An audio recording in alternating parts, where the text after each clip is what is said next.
Hello, good morning. Ito po si August at ituturo natin ngayon paano mag-download ng ating F3 Freedom Fighter Wallet.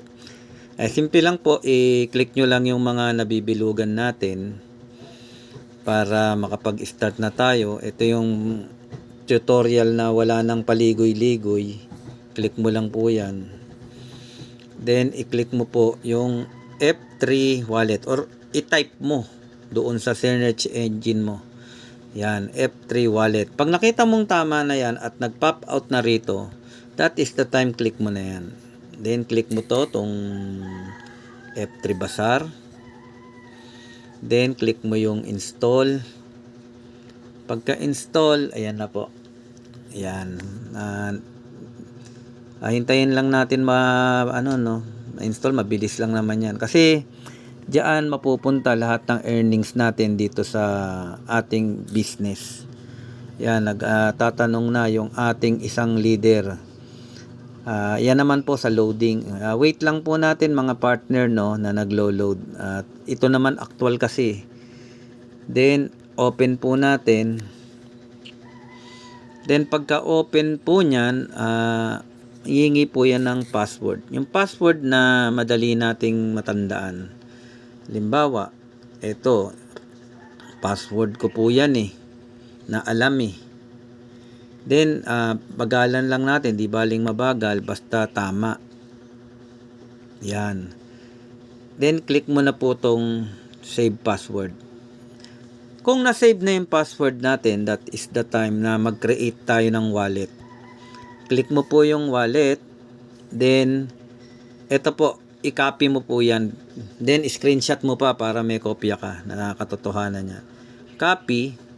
Then, punta tayo doon sa pinagkakatiwalaan natin na tinatawag na messenger o kaya kahit sa message mo. Ayan, halimbawa, gusto ko dito ilagay. Ayan po. O, yan na yung ating kinopya na ang tawag po dyan, passkey. Pero, yung passkey po natin na nakopya na yan, dito po tayo pumunta sa ating messenger.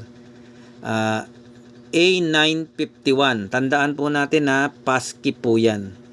Then, ang gagawin lang po natin mga partner, i-click po natin yung next. O, di next. That is the time, alamin natin yung ating wallet address. Yan, yung wallet address, screenshot pa rin natin dahil kailangan kinokopya natin. Then copy natin ngayong tinatawag na wallet address doon din sa ating messenger para masigurado nating tama. Since okay na yung iyong passkey, okay na yung iyong wallet, that is the time siguraduhin natin na tama yung ating account. Kasi baka nagbabago yung passkey at nagbago yung wallet. Ang gawin natin, i-copy paste natin yung ating passkey. Yan, di na sigurado natin. Punta tayo ngayon dito sa ating wallet at yan pa rin naman yung wallet address 481 yung dulo.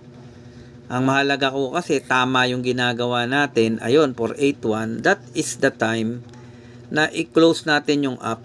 Ayan, i-refresh natin. Ito ngayon yung pinaka-app niya. Ayan. At babalik ulit tayo. Enter natin yung password. Tingnan natin kung tama. Kung yan talaga yung na-save natin. Login ka ngayon. Ayan. Tapos, click mo yung import wallet private key. Then, paste mo. Then, i-click mo po tong import private key. Yan. Pagka import private key, click mo uli yung send para malaman mo kung yan yung iyong account na hindi na bago. O 481 ang dulo. Copy mo na rin para tingnan mo kung parehas. Punta ka ngayon dito sa pinagkatitiwalaan mo. Ayan, 481. Kaya, ibig sabihin, na isave mo ng tama yung iyong tinatawag na wallet. that is the time na magsimula ka na ngayon na mag-join at samahan kami rito sa F3 Freedom Fighter Wallet. Magandang araw po.